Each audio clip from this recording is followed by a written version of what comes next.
Hey, Nerd Herd, Dynasty Nerds back again, breaking down the 2021 running backs. Still, this is a very shallow class of running backs, but on this episode, we're going to be talking about some very high upside running backs, 3 to be exact, that I think offer fantasy football potential. Nice. Upside running backs. Love them. Yeah, you know me. I'm all about those dart throws late, so it's a good show. Well, let's see if we can find a bullseye. Ready, set, hut. Welcome to the Dynasty Nerds Fantasy Football Podcast, where we discuss Dynasty strategy, rankings, and all things NFL. So get ready to geek out on fantasy football with your host, Rich Dotson.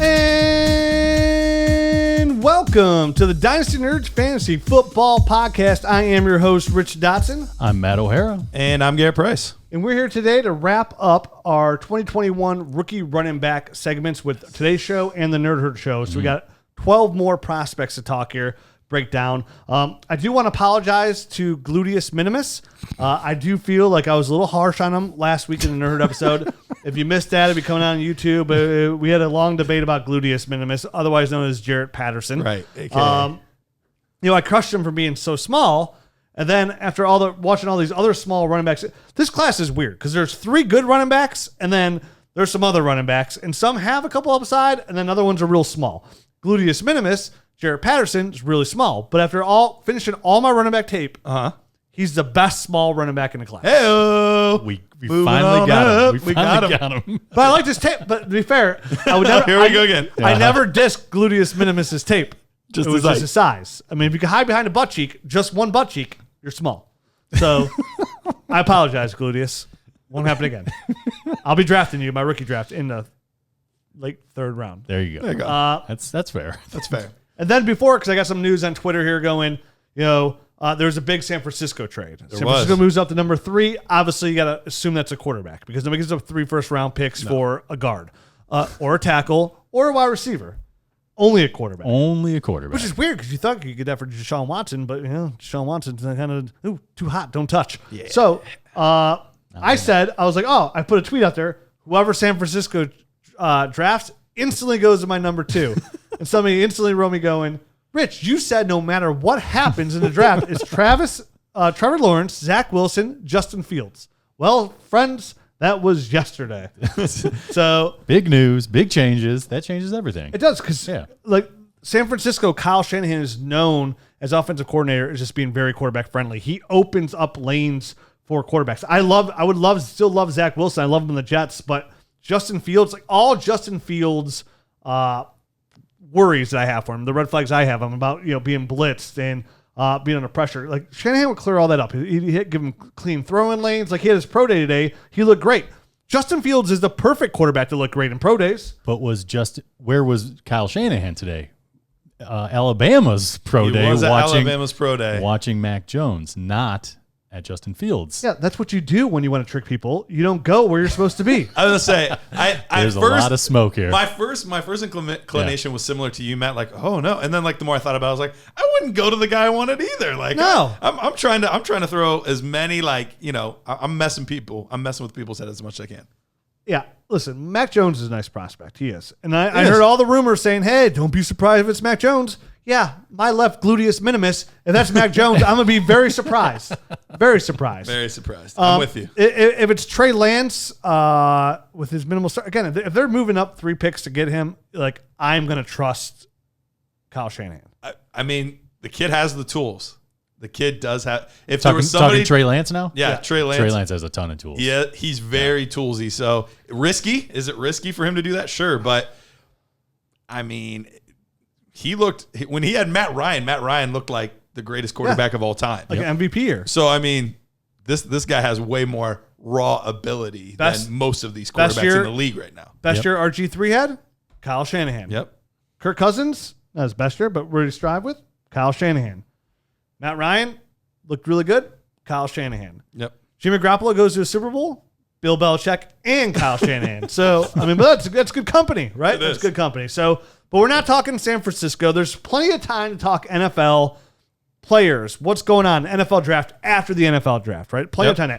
In the meantime, we have to scout these players, talk about these players, and give you our break down these players. Yep. But before we get into these running backs, let me tell you about one of our friends. That's Dynasty Depot.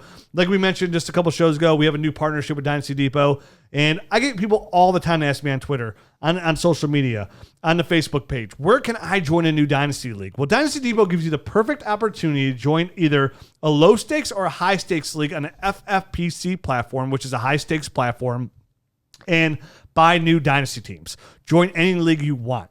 Dynasty Depot offers that opportunity for you to join a Dynasty league on a platform where a Dynasty league is never folded, which says a lot about the platform itself. So Dynasty Depot is giving you an opportunity to not only join more Dynasty leagues, but offer you an out as well to sell your Dynasty teams, to make some money, to just get out and get some money back. There's so many opportunities at Dynasty Depot. And right now, by using the promo code NERDS at Dynasty Depot, you can get their yearly package for a huge discount of $14.99. Now, this gives you opportunity to go in there, bid, and buy teams and sell teams. So if you ever felt limited to how many Dynasty leagues you could join because you didn't want to be committed that long term, Dynasty Depot gives you the platform to buy and sell Dynasty teams. So it's not just buy new teams, it's also sell your old teams and sell them for a profit. Yep. I was talking to the owner, Nelson of Dynasty Depot, and he's saying that a lot of people will build these teams, they'll win the championship, and then they'll sell the team and then go do another startup draft because they're that confident in their startup ability, and then you're double dipping, right? You get the first place money, then you sell, and now you're getting second place money too. So you're making some really good money over there at Dynasty Depot if you do it right. And guess what? If you do it wrong and you hate your team, put on Dynasty Depot. Take the loss, move on to another team without feeling bad or leaving somebody high and dry. All I ask you to do is go out there, check it out, dynastydepot.com. Use that promo code NERDS, get that huge discount, and see how you can turn a loser into a winner and make some money both ways by selling it and win championships, and also give you an opportunity to maybe potentially join a high-stakes league for a very minimal discount up front. And, of course, they have their leaderboard as well to give you a chance to win entry into the high stakes League of Champions there, the big game that you have win $500,000 in first place. And wow. I don't know about you, but I can use $500,000. I could. Yeah, that would pad the pockets real nice. I could figure out how to spend that. Yeah. If my dad was Jeff Bezos, I could still use $500,000. Now I'm just selfish. You know what's nice about this too? We always talk about how fun it is to draft. You could be that guy that drafts like 15 teams and just sell them all right away. Yep. Just because you like to draft. Buy, draft, sell. Yeah, if you're really good at drafting, like, dude, every time I draft a team, I make a profit. Like, this is great. Like, just keep drafting. That's the best part. That was the best part about what you said last week about them is if you have one thing that you're really good at in Dynasty, maybe you're not a great person at starting, your lineup week in and week out. Don't even get to that point. Just do the off season and then sell, and then wait till the next off season, buy in again, do all the draft stuff, sell again. There you go. Don't let the season start until let everybody see how bad of a job you did. Yeah. Just draft it and let it look good on paper. Like, how many dude, you draft a team, you're like, this looks great. is beautiful. You're like, I'm selling this. Yeah. Like, I'll give you $1. Like, shit, let me try again. So, Dynasty Depot, check it out. DynastyDepot.com. Use the promo code NERDS. Now let's get into these running backs. So first running back on the list today we're going to talk about is Travis Etienne out of Clemson. 5'10", 210 pounds. Now, last week we all went over our top three running backs. I had Najee first, Travis Etienne second, Javonte Williams third. Love all three, right? This is not a knock on Javonte, not a knock on Etienne. You guys both had Javonte Williams first. Correct. And then you both had Najee 2, Etienne 3. You said you were close on it. You flipped back to Najee at 2, right? I had Etienne before I dug even deeper, but now Etienne has kind of fallen back into the 3 spot for me. So yeah, I'm still a big fan of Etienne. Him and Javonte Williams are neck and neck for me. I want to see landing spots because Travis Etienne, after even digging deeper, he's landing spot dependent for me. Very somewhat. much so. If he lands on the Jets, if he lands in San Francisco, those are prime opportunities. But again, we're talking about a very accomplished runner here. Travis Etienne out of Clemson's ACC's all-time leading rusher with a career of 4,952 yards in 4 years. Very talented. I can remember as a true freshman, this is a guy who came out, played in 13 games, wasn't a starter, 107 carries, 766 yards, averaged over 7 yards a clip, 13 touchdowns. Only had 5 receptions because that wasn't a strong suit. Comes back again, ties the AC record, 26 touchdowns, 12 receptions, 78 yards. This is a guy who year in and year out produced. And you could argue his last year there was on the ground his worst year. Mm-hmm. But he did take a big step forward in the passing game. Throughout his career, He's got 78 total touchdowns in 4 years, with 16 of those going over 40 yards. This is a guy who is a 3-down runner, essentially. Like, he could be on the field at all times for you and help an NFL football team. I mean, he's got good hips. He's got good speed. His contact balance is really nice. He has the power enough to actually go through tackles. So he's not a weak runner. Podcasts. Yeah, he can power through that podcast. He shows some patience. He's got some really good cutting playing ability. He's a big play player. He's a big play player. I definitely agree with that. He is a big play waiting to happen. I think that's where I think most of his value is getting him in space, letting him turn on his jets and kind of find a crease and go. Because I think he runs a little bit tentatively in between the tackles, and that it almost makes him look slow. I know he's not slow because I've seen him in the open field, but I just don't know if he doesn't move laterally well enough, or if his vision, if he's just being patient or what. But to me, he looks tentative. He doesn't look like he's not one of these guys that's going to find a hole and go. He's kind of like picking and choosing a little bit too much for me. But if you get him to the outside, you get him to the edge of the defense, I think that's where he finds a crease and he'll go, and that's where these big plays happen. And you know, if it's a slower guy, it's a 3 to 5 yard gain. But with him, he's breaking off chunk plays, and I could see he has the speed and explosiveness. I think it's going to translate to the NFL because, you know, obviously the NFL game, there aren't a lot of big plays, but I think he is one of these guys that has the ability to at least translate that big play ability to the NFL. I've been a big fan of Travis Etienne over the years, even coming into last year. Now this was before I did my deep tape dives and whatnot, but like he was at the tippy top of the class. He was right there with Dobbins and Swift and Taylor and all those guys. Like, it was a real debate as to who was going to be number one. And for a while I was favoring Etienne and it ended up being Dobbins, and then he didn't even come out, so I didn't have to worry about it. Yep. All that being said, when I really sat down and dug into the tape this year, there were a lot of things, a lot of nuances that I picked up on, a lot of nuances that I noticed that have me a little more concerned. So we've already described him as a boom bust player, and my nerd score really kind of describes that. So he comes in at third on my nerd score, and he is just a hair behind Najee Harris at a 74.5. That's what he came in at. But if you look at his numbers, it's really, really interesting. So things like ability to break tackles, game speed, burst is absolutely elite. His burst is crazy. Like, all of these things, we're talking like 8s and 9s and things like that. But then there's other things like his vision, his elusiveness, pad level, physicality, pass protection. Those are all below average. It's definitely an area of concern, I think, for Travis. Yeah. What's nice about him, and I understand, like, you know, the wiggle aspect for a guy, because you would expect a guy like him to have a little bit more wiggle, the way, you know, just looking at his stats alone, right, and the way he's built. But to me, when I look at him is, we say when I scout players, like, I'm scouting players also on their skill set, but what do they bring to the fantasy football table, right? And when I look at Travis Etienne, I do look at a big-time player who's probably going to have some pretty good draft capital. He's probably going to be a second-round pick. I would love him on the Jets. I love him. He's not going to be there for San Francisco. They don't have a second-round pick, but I would love him on the Jets in the second round. I would love him there. Yeah. The outside zone scheme, get him on the outside, get him upfield, find an open field, and get up north. So to me, Etienne, it offers really nice high upside for fantasy football production, where I like Javonte Williams. I do. And I could see him being that, 25 carry a game guy, averaging right around 85 yards a game, somewhere around there, you know what I mean? Which is nice. But that's good for about running back. I can see this now, like running back 19, which is a quality running back, right? Travis Etienne, outside zone scheme, number one running back in this offense. He will per game get you a couple big plays, right? Like, he's going to translate to fantasy football production, where maybe his yard per carry isn't as high, maybe, or his touches aren't as high, but the fantasy production should be there for a guy like Travis Etienne, where almost like for a while there when you owned Chris Johnson back in the day for the Titans, right? Like, he wasn't like, every time Chris Johnson ran the ball, it was like, okay, but then a couple times a game, boom, there it is, 75 yards and a touchdown, or an 80-yard run, or with him, the way he stepped up his reception, and this is a guy who took his receiving game up big time this year. 48 receptions, 588 yards, good for 12.3 yards per That's catch. what it's really going to come down to for me is, and this is something I talked about with my nerd score. I don't factor it as high. Yes, we saw him really excel in the receiving game. He's going to have to go to a team that's going to use him. Now, their games are different, but they're going to have to use him like Alvin Kamara.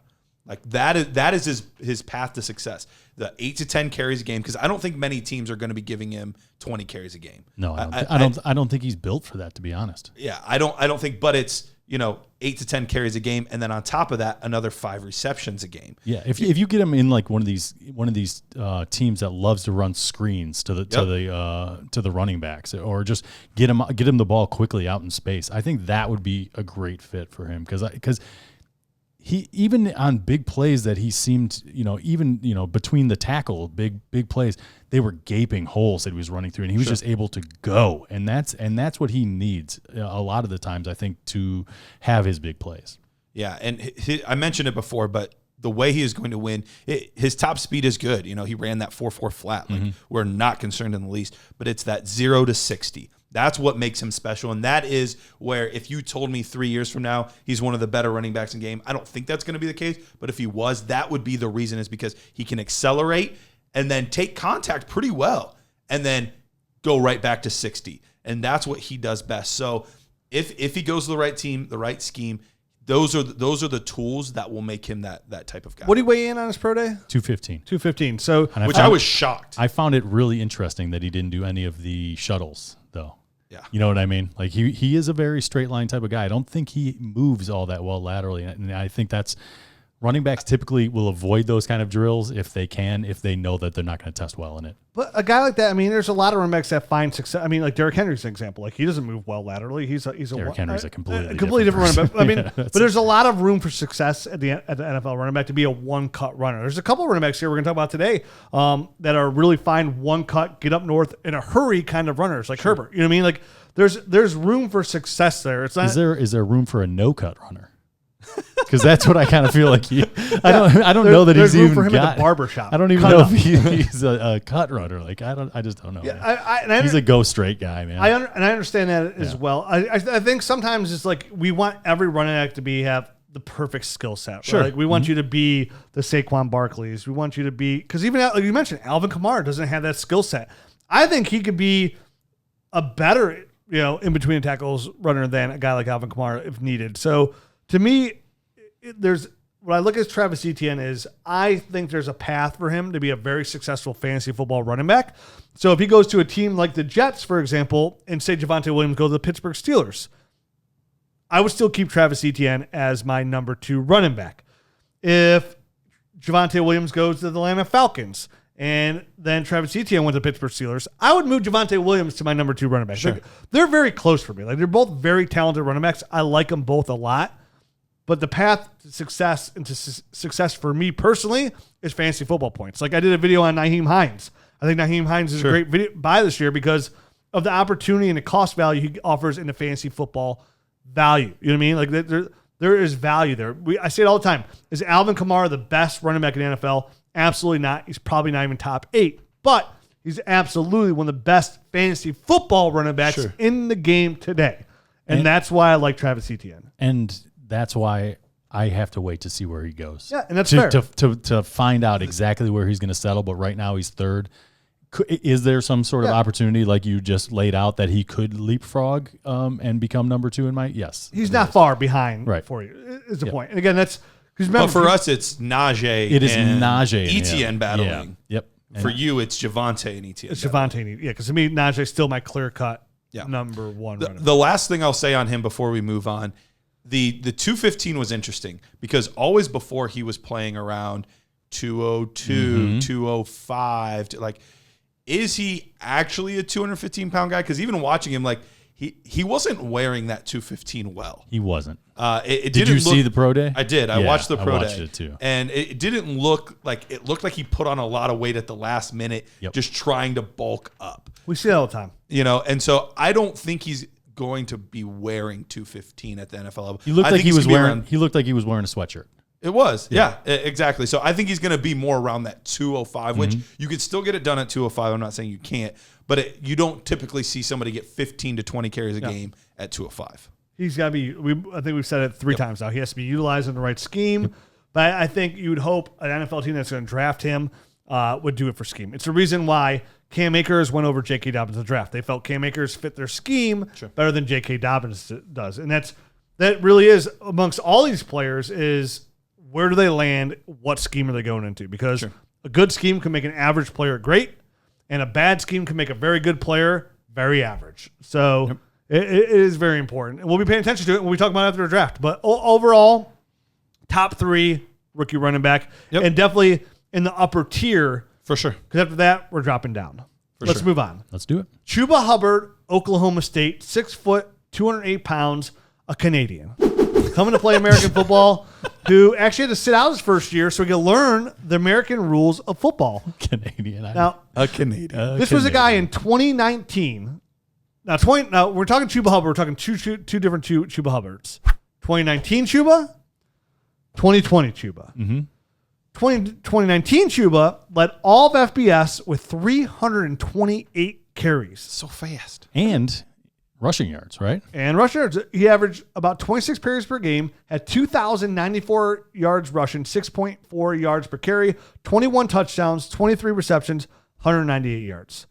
2020 comes along, 133 carries, 625 yards. I'm not going to play the whole year kind of thing going on around here. And he did opt out, a big downhill. Now, going into this, like I was really down on Chuba, like big time. Like after we're like watching some of the tape, going back again this year, looking at some of that 2019 tape more than the 2020 tape, I'm okay with Chuba again. It's fun. I'm with you there. I feel the exact same way. I was totally out on Chuba. I was like, I'm not down with this guy. And then I went back and I dug deeper.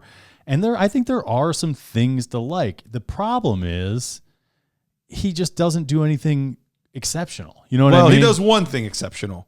Be super, super fast. Well, yeah. I'd like to see. Yeah. I mean, track speed. He has legitimate track speed. I think it's good vision. Like, I came away. I was like, dude, like he's got pretty good vision. Like you said, I mean, I have him at above average, so I'm with you. He's pretty. Like he's got pretty good instincts when it comes to running the football. He's got pretty good vision. He's got top end speed. There's no second gear with him though. It's like, here I am. There I go. And maybe that's why he doesn't look like he's going fast, because he gets up to that to his top speed very, very, very quickly, and there isn't like a third gear, so to speak. Yeah. But I guess who needs a third gear when you're?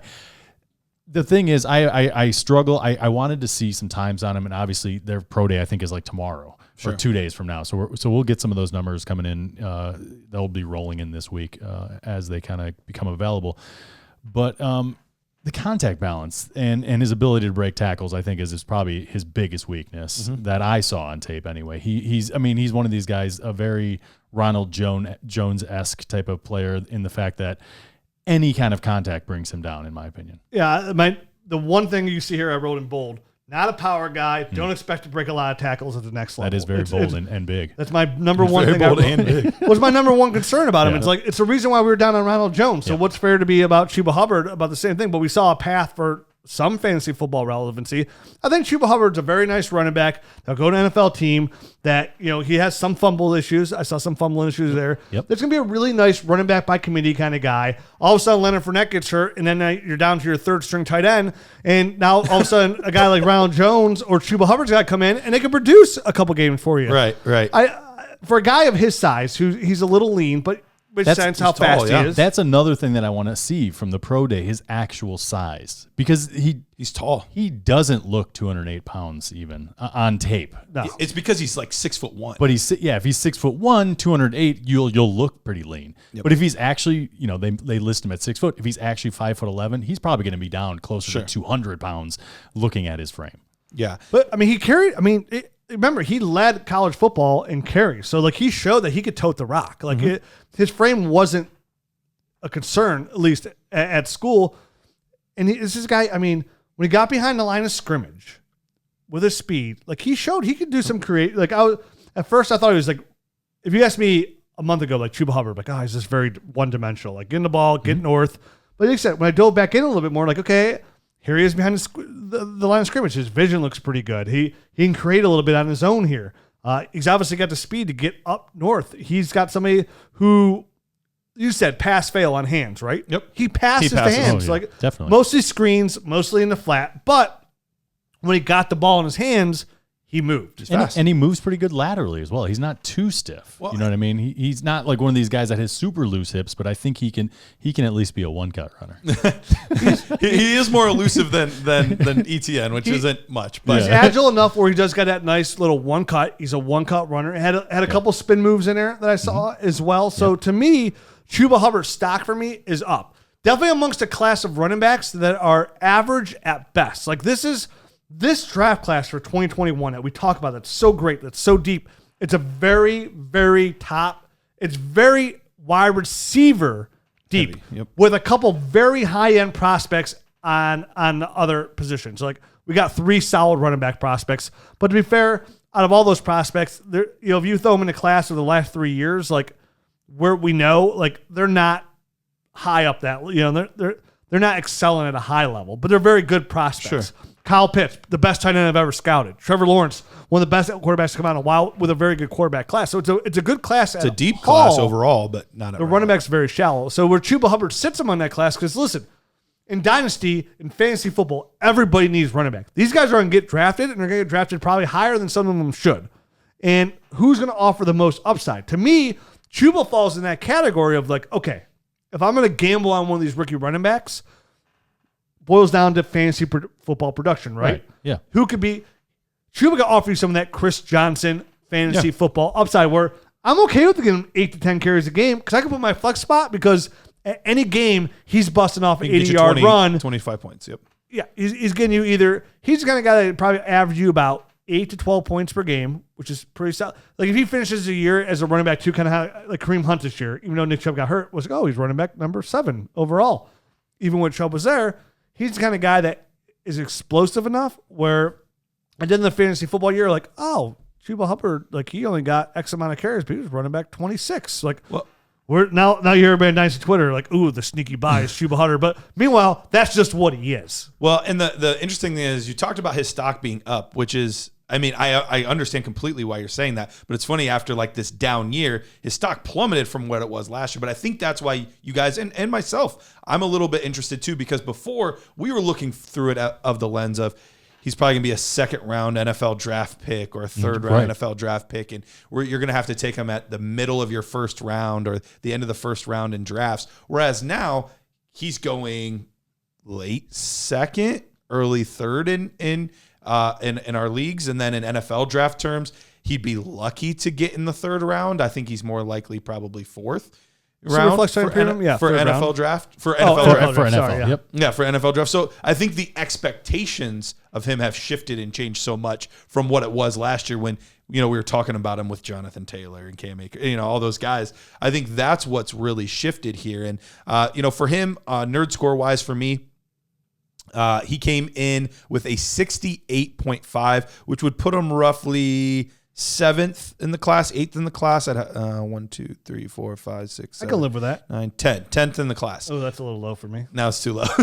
Yeah, there's definitely not 10 other running. There's not 9 other running backs that I would take over Chuba Hubbard. I have him slightly lower than that. Do you have him slightly lower? See, I still like Kylan Hill and Jamar Jefferson. Yeah. I like them slightly more than I like Elijah Chuba. Mitchell, who just had a nice pro day here. He did have a nice pro day. I like Herbert more than him as well. So I mean, all right, maybe I have to stack them up, but right now I'm not ranking. I'm going to analyze them. But literally, from a guy that we're going to talk about, Michael Carter, in a little bit, like through Elijah Mitchell, basically, like they're all very similar.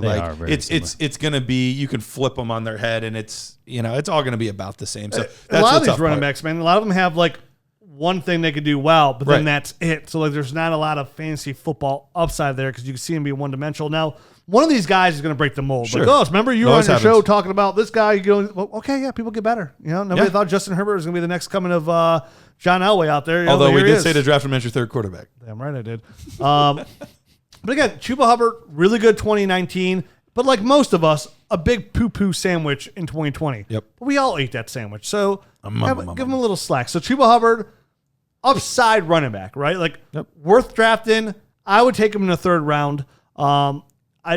Where he lands could even get him as high as the back end of the second round, depending where he lands, right? Like, I think that's a fair assessment. Yeah, if he lands in a really good spot, yeah, then you could probably take him in the middle of this. If he lands in a Miami or somewhere like that, what if he lands got a nice little spot for a running back like that? What if he lands in the third round to complement a guy like Mike Davis, right? They want to use Mike Davis for his size and his pass catching ability, and they're like, all right, Chuba, we want you to be our home run threat kind of run. There's upside there. You know what I mean? So we'll know more, I think, about Chuba, about ranking wise. Again, we don't like to rank these rookies until they've been drafted because it's almost silly to rank them over. I mean, we rank them on dynastynerds.com, but again, it's not silly. It just changes after NFL draft. It's going to change because we have to factor that in. Even though it's not as big of a part of an equation as it is for a lot of other people, it has to be part of the equation. It's not a part of the equation for the top end guys, but everything other top end guys, which is it's about opportunity. The back end of your second round, third and fourth round. So for a more majority of your draft, it's about scheme fit, opportunity, especially at running back. Yeah, I mean, remember how popular like Leonte Carew was, for example. On tape, he looked really good out of Arizona State, and all of a sudden he goes to Miami Dolphins, and you're like, okay, never mind. Or a running back we love, and then he gets drafted really low. A guy like for Washington, oh my God, I can't remember his name all of a sudden. Antonio Gibson? No, the receiver that we love. Oh, you Terry said McLaurin. Yeah, no. Kelvin Benjamin. Kelvin Harmon. Benjamin. Kelvin Harmon. Oh, okay. Not that tub of goo Benjamin. You know what I mean? Like, things change. So it's just one put a fair assessment on that. Let's move on to another running back, shall we? That was Chuba Hubbard out of Oklahoma State. Nice prospect. Yeah. Nice prospect. Upside. Now, here's another prospect of a guy that, honestly, I didn't know much about going into. And I came away pretty impressed. Mm-hmm. And we're talking about Khalil Herbert out of Virginia Tech, 5'9", 204 pounds. This was a guy, even though he was out of Virginia Tech, originally went to Kansas for most of his career, but they got passed up by Puka Williams, decided to redshirt, transferred to VTech in 2020. And when he transferred, he actually did pretty well. He did. He ranked fourth in FBS with 7.7 yards per rush.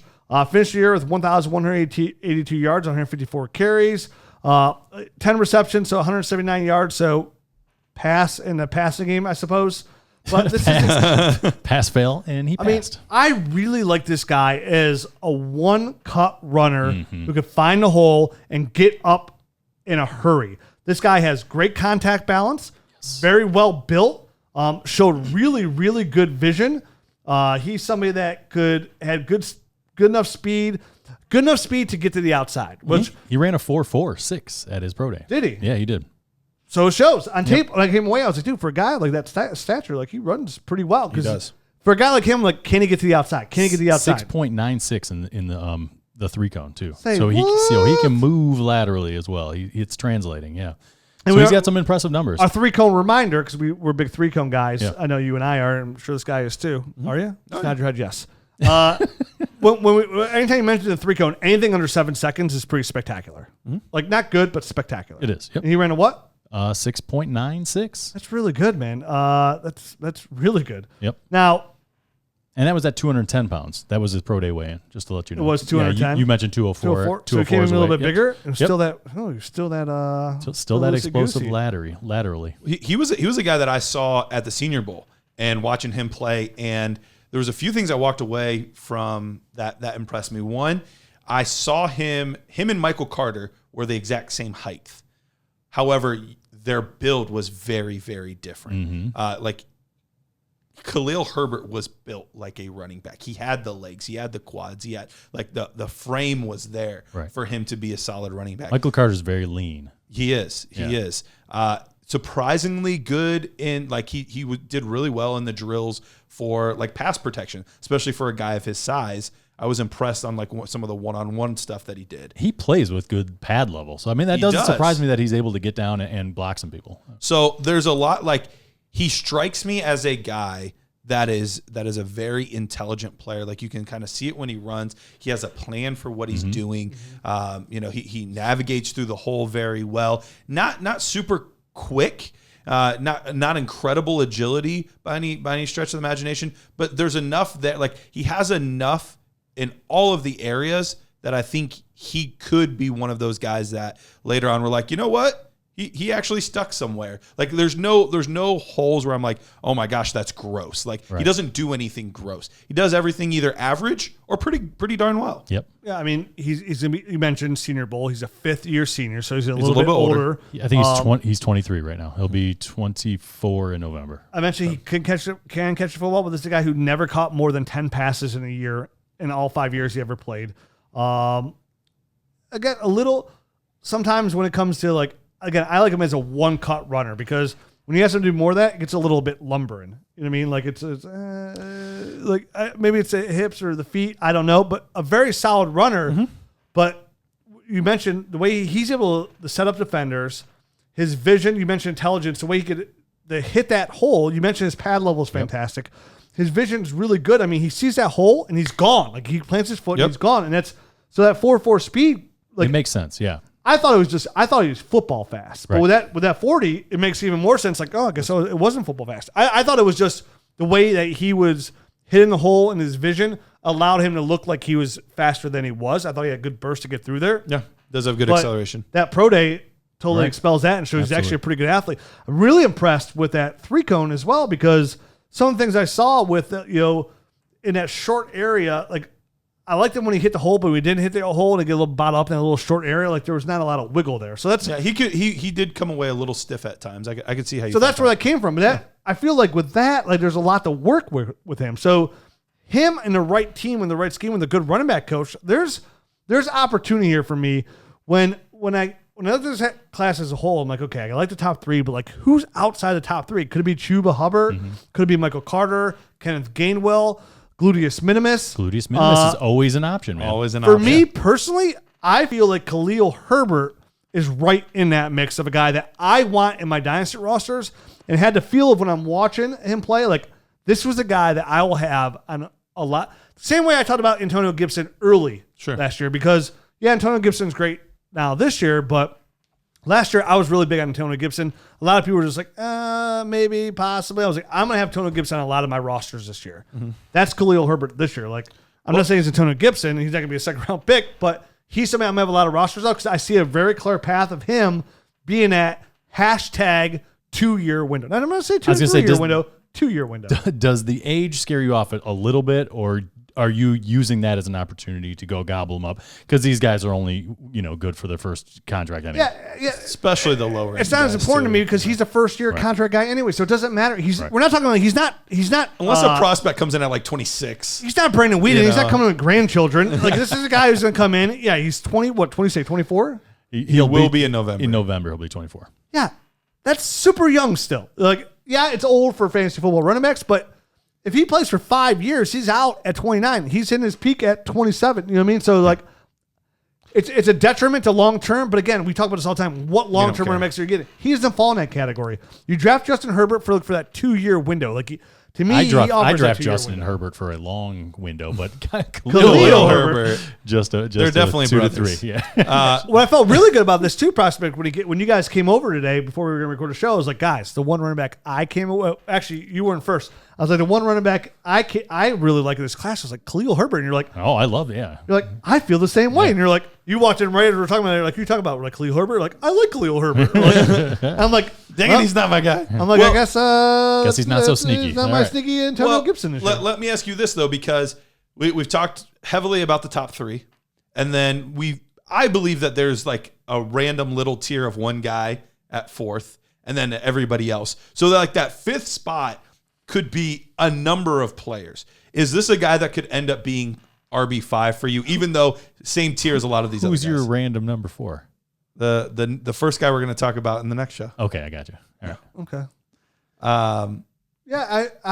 I don't know that he'll be that high, but I think if he lands in a spot where he has like a dark horse chance of getting on the field, he'll be going up my board because I think he has some tools to work with. I think he could be an every down back in the NFL if given the opportunity. Sure. So he's at least intriguing. If he's like Tony Pollard and goes to Dallas, and then Khalil Herbert drops. But if he goes somewhere again, like I mentioned earlier, a guy like Mike Davis, he goes out to Atlanta to be with Mike Davis. If he goes anywhere where there's a path to carries which there's a lot of opportunity this year. Sure. I mean, maybe he goes to Arizona. Even though they got a ton of running backs that are old, like there's a path for him to come out late in the year and be there next year. So to me, he could be number 5, but he easily fall number 10 because there's a lot of guys in that mix. There's guys we're talking about in the next show. There's guys we're talking about. Chuba Hubbard could get a bump in here. There's guys like Kenneth Gainwell that get a bump. I forgot to mention, basically, Herbert and Chuba's scores number-wise came out basically identical. Now, the levels inside there were different. They're completely different very guys, different players. so I would imagine a lot of those scores are off as far as they're complementing each other as they go up. But the final score ended up almost identical. I think Chuba was a 68. Let me look it up. 68.5, and then Khalil Herbert was a 68.48. So, like, almost identical. Tweak those numbers. Get those guys exact. Come on, I know that you tweak those. This running back class is a little bit weird because there's a lot of just, like, average guys here. But there's a lot of upside for a lot of these guys that, if given the opportunity, they could be fantasy football Saying relevant. there's a chance. So, I mean, the next guy we're going to talk about. But before we get into our next guy, let's have a word from one of our fantastic sponsors, and that is Prediction Strike. Prediction Strike. The guys over at Prediction Strike, you get to buy, sell, trade players just like the stock market. All of these guys, I mention it every week, and I'm going to continue to mention it every week because these types of episodes, when we're going through all of these rookie players and the guys that could pan out, and these are your penny stocks. These are the guys that you buy for real cheap just in case they hit. If you were to buy James Robinson last year, just in case, yeah, you're making out pretty nice right now. Yeah. Bucks. There's lots of guys like that. This is the perfect time to get in at PredictionStrike.com. They have the wonderful app you can use. And best of all, if you sign up with the promo code Dynasty, you receive $10 free with your first deposit of $20 or more. That's $10 free with the promo code Dynasty at PredictionStrike.com. Back into it with Larry Rountree out of Missouri, 5'11", 216 pounds out of Missouri. This is a guy who, when I came away watching him, I was like, this is an old school running back here. I mean, there's not a lot of wiggle, and there's not, and the speed's just the kind of guy that just needs someone in front of him just to get hurt. He's got 4.62 speed. So that's. I think he plays a little bit faster than his time speed. Fast enough. Yeah, I think he's fast enough. But 216 pounds. I think he plays bigger than that as well. You know what I mean? Like he does. He has a physical style. I think there's times when he runs a little bit too high and he's not playing behind his pads as much, so he doesn't push the pile, I think, as much as you'd like him to. It's my concern. Like, is his style really well fit for college? Yeah. And then he goes to NFL, and it's like, dude, that's not going to work here. I mean, yeah, you have really good contact balance. You have really good burst. Like, his feet, like, almost like This almost is like another AJ Dillon? This is another sub-7 three-cone guy, 6.96 again. Good. Yeah, see? I like his feet. Didn't know that, but he had. I guess I came with it for a guy like his size. He has pretty nice feet, kind of like AJ Dillon had nice feet, but just wasn't overly productive. But his vision was just. I think his vision is okay. Yeah, I wouldn't say that this is one of his better attributes or anything like that. He's very kind of. This is where the play is designed to go, and I'm just going to ram my body in there and see what happens. But he does. I mean, he's got good bursts. He'll make his cut. And he'll accelerate. He'll get upfield, but. There's no real lateral agility right there. He wasn't overly productive. I mean, he only had 1,000-yard season, and that was in 2018 as a sophomore when he had 1,216 yards.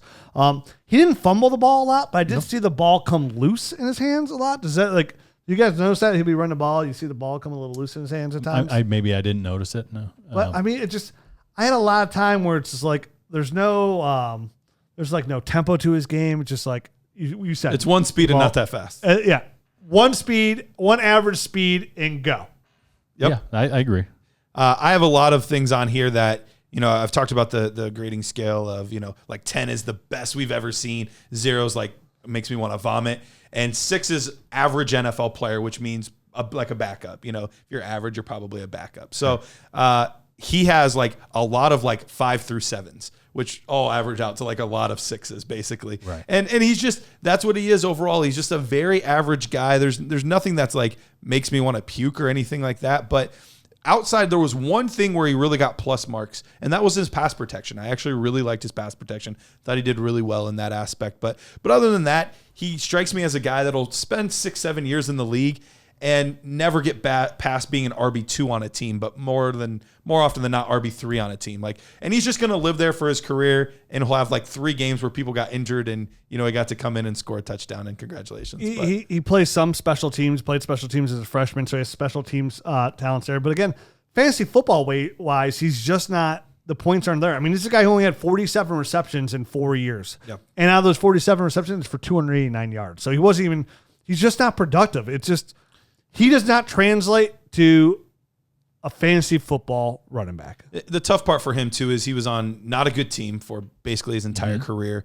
And he's playing in the SEC. Anytime you're playing on a bad team in the SEC, it's just so tough to put up numbers doing that. But he was a 4-year starter.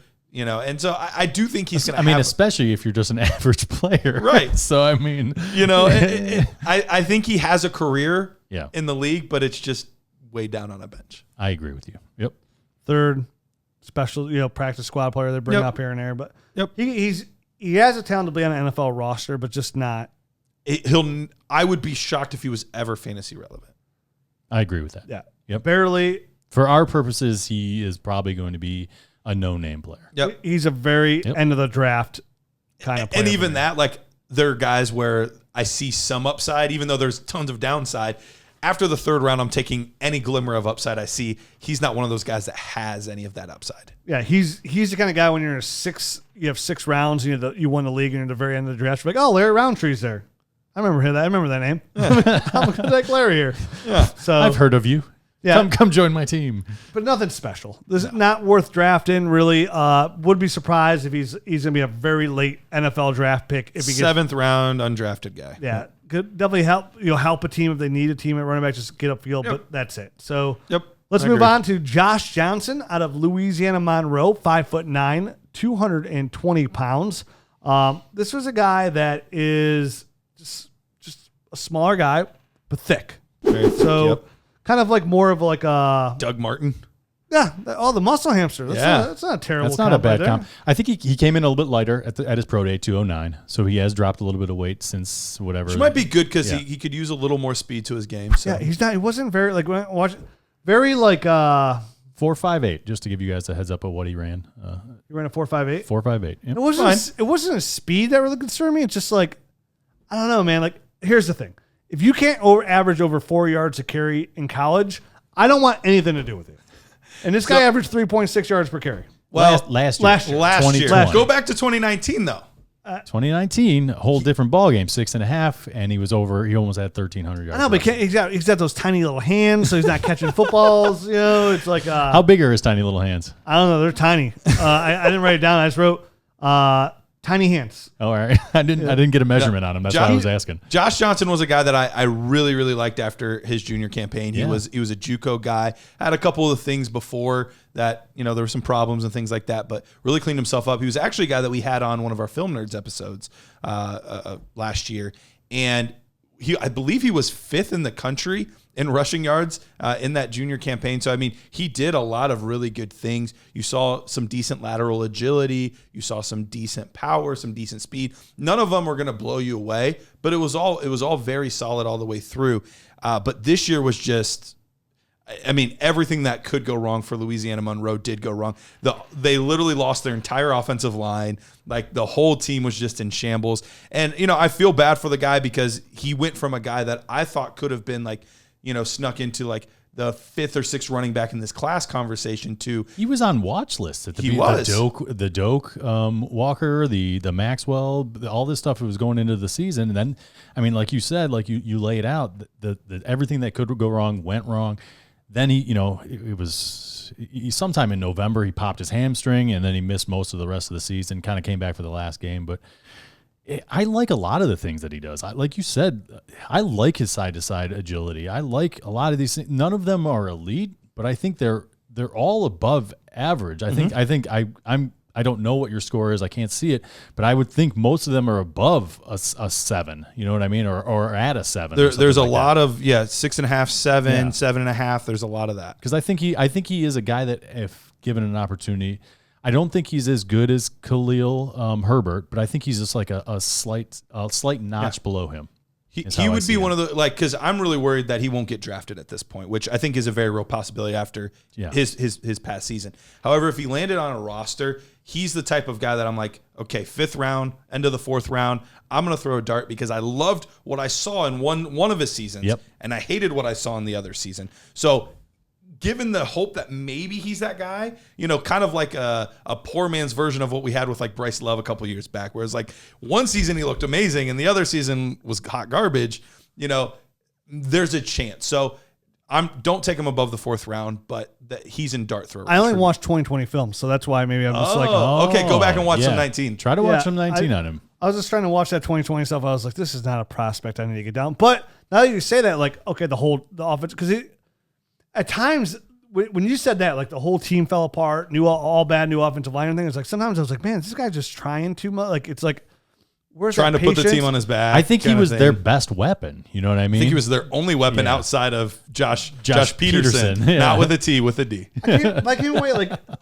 I was like, okay, when I watched him, you mentioned muscle hamster. I was like, okay, this is a guy. When you see him, you're like, he gets a couple carries. When you first start watching tape, like, okay, this is a guy. He's got some, he's got some feet here, and he's got some good size. But it's like, wow, there you go, you got tackled again. Yeah. Oh, there you got. Like, I didn't see anything that like, oh, there it is. Like every time, it's like you saying 2019 is there, but for 2020, it's like it's not there. No. Again, he averaged 3.6 yards per carry, and it showed because when he wasn't breaking any tackles, like there it is. I got you wrapped up, and you're done. And for a guy of his stature, when I see that happen, from when I watched, like I got out on Josh. Again, sometimes it could be a fault. Like you to be fair on a film study, you should watch as many games as possible. But sure. I had a real hard time getting through this guy's film. I really did. It was just it can be a struggle when you're seeing the same thing over and over again, and it's ugly. But if you do go back and watch the 19 stuff, you'll see much better film. I'll have to check it out. And that's also hard. When you go back all the way to 2019 and you're like, hey, does this guy still have it, or is this 2020 version of him the more recent? Yeah, the more recent stuff, is that data the more correct data? I like to see the upside. Because the same thing about Chuba Hubbard, right? We're talking 2019, 2020. Well, there's upside there because of what he could do there as well. So it's like I would like to see some of the upside, just to make sure I'm not missing anything in my dynasty drafts, right? Like I said, even best case scenario at this point, like 4th round, like so, it's still not somebody that you're taking like. Sure. Oh yeah, I'm gonna try to like move him above Chuba or something like that. Like there just isn't enough there at this point. But James Robinson was going in like the 5th round last year, exactly. And stuff, 6th round, like crazy. You never know with some of these running backs, as long as they have enough contact balance, enough vision, and enough burst. And I think he does. They could make it happen. I think he does have enough of all of those things. And combine that with the fact that he was in a small school, like who knows what kind of off season or training or anything that these players that go to these kind of like littler schools had during this crazy COVID year. So who knows? Maybe that played into it, and then they just never got it rolling. So Josh Johnson of Louisiana Monroe, an upside running back. I mean, Garret and Matt, who I always trust, think he has some upside. I came away completely unimpressed. I wouldn't draft him whatsoever. But if you guys are saying 2019 was good enough, then he was on a bad team. He popped a hamstring. Like, I'll give it to him. Check a game or two out. I will. Check a game or two Josh out. Johnson, double J. You're on my list. Let's get our last guy of the show here, and that's JaQuan Hardy out of Tiffin. This was a late ad by Garret. I watched zero film on JaQuan Hardy, so I have nothing to bring to the table. That's me. Nothing. Knocking on wood. Garret, tell us about JaQuan Hardy out of Tiffin. Yeah, small school guy that we have here. 5'9", 220 pounds. Yeah. And he's very interesting because you see that build and you think like, okay, he's going to be pretty powerful, and he's going to have maybe some speed to him, and his best attribute is his agility. Like he can make guys miss. That is what he does well. His stop start, his ability to change direction. All of that is really good.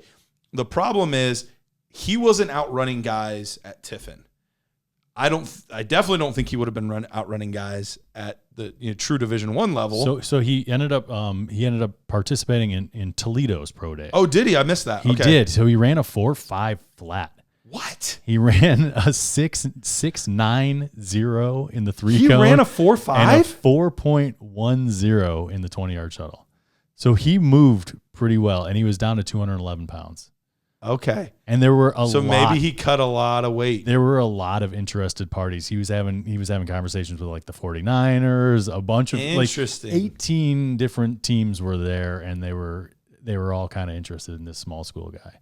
So he is, I think, a little bit hotter of a commodity than we are letting on here. Yeah. So I mean, I think he does some nice things, like you said. I think his lateral agility is probably his top thing. He does play with a little bit of power, but sometimes can get too high and get pushed back. But I think that's he definitely part has a lot of fight in him. Yeah, he fights for extra yards, definitely. Rich, what do you think of this guy? This is a guy who our producer Jared Wackerly was like, "Hey, let's add JaQuan Hart to this. He's a fast rising prospect," and I'm like, "Okay." And then I forgot that he was added. Yeah. So I didn't do my no big deal. But 18 different teams were there at his pro day. I mean, at Toledo's pro day, and they were all checking in on this guy. So nice. The NFL has taken notice of this guy. I think he's got some nice tools, and the numbers that he put up were pretty impressive. I am shocked at the 4.5. I know that you are. I can see the look on your face. Your jaw has dropped. Your eyelids are way up, and you look shocked. We got to check. Well, he's on my radar now. He's a hard guy to find tape on. Because it's Tiffin. You know what I mean? So there's very limited stuff to go look at and find out in the universe. Yeah, admittedly, I saw I saw a full game, a Matt Waldman breakdown. Right. I saw the same 2 highlight tapes. Yeah, exactly. That's what you're going to get is a bunch of highlight tapes, which never paints the best picture because that's the highlight tapes. You know what I mean? You better can't to have a picture than no picture. So go out and look at Broken TV. Well, I mean, I like his times that you gave me, and I like the fact that there's 18 scouts there to kind of watch him. So JaQuan Hardy out of Tiffin, like me, was on my radar. Now he should be on all of your radar as well because, again, just the mystery there with the good numbers is enough to put him above a lot of these other turd running backs that are on this list anyways. We mentioned a very there's a chance. below average to average running back class. So if you have a guy like this is the kind of guy that could beat out the rest. I'll take it. I'll take anything and get this point. So that's it for this. We got one more show coming up, the Nerd Herd Show. Again, if you don't know a Nerd Herd member, now's the best time to join the Nerd Herd as you get ready for your rookie draft. So you start preparing yourself. It's not just about these rookie breakdowns. It's about the nerd score. It's about the rankings. It's about the Dynasty Nerds film room. We offer the best film room in the business today. We have all 22 tape. We just added a ton of all 22 on Michael Carter and Javonte Williams there as well for the running back classes. We have a ton of that there. That's all in the Dynasty Nerds film room on Dynasty Nerds, a part of the Nerd Herd. You get access to the Dynasty GM, the best tool in the business to help manage all your Dynasty teams this offseason. Dynasty Nerds has so much to offer for the price of a cup of coffee. We're going to give you all the tools you need, not to only dominate your regular season, but more importantly, the offseason as well in Dynasty Fantasy Football. So get to dynastynerds.com. All of this is free to try out and check it out for a couple days by just signing up at dynastynerds.com. No credit cards, no questions asked. Just get there, check it out. We're going to help you dominate your Dynasty leagues. Can't wait to break down this last batch of rookie running backs. So we're going to jump into receivers next week because we have about 3 weeks of receivers to break down here. And the reason being, we mentioned earlier, this is a very, very talented wide receiver class. It is. There is the differential between 1 and 6 isn't as far off as running back 1 and running back 6 by any means. No. Even preparing like our list of guys to go through, I had 10 guys left that I was like, shoot, should we do one more wide receiver week? Like, I don't know. We're going to run out of time, though. Yeah, and that was the problem. I was like, nope, got to keep it to 3 weeks. Yeah. So we'll get you covered there.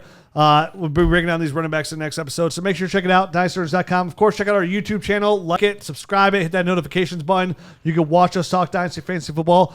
Garret just did an interview with Mike, the Hitman Wright from the Fantasy Footballers. Nice. That just went up today on our Dynasty YouTube channel. So again, if you enjoy the podcast, if you enjoy what we do, we're trying to bring up not only the podcast to YouTube, but a lot of extra content as well. We got some other good interviews lined up. We got Kyle Yates coming on. Kyle Yates, Matt Harmon, Danny Kelly, Connor Rogers from Bleacher Report. So, yeah, we have some good ones coming up. Yeah, so a lot of content we got to get out there. And, of course, once we have time to get off of all this rookie scouting, this summer we'll be pushing a lot of extra content as well on Dynasty Nerds YouTube channel. So check that out. Again, it helps support the site. And another way to help to support the site as well, of course, if you have the time and the opportunity and an iPhone, leave us a rating and review on iTunes. We appreciate it. It really helps out the show and keeps it at the top. So appreciate Nerd Herd. Let's get in this Nerd Herd episode. Let's do it. Adios.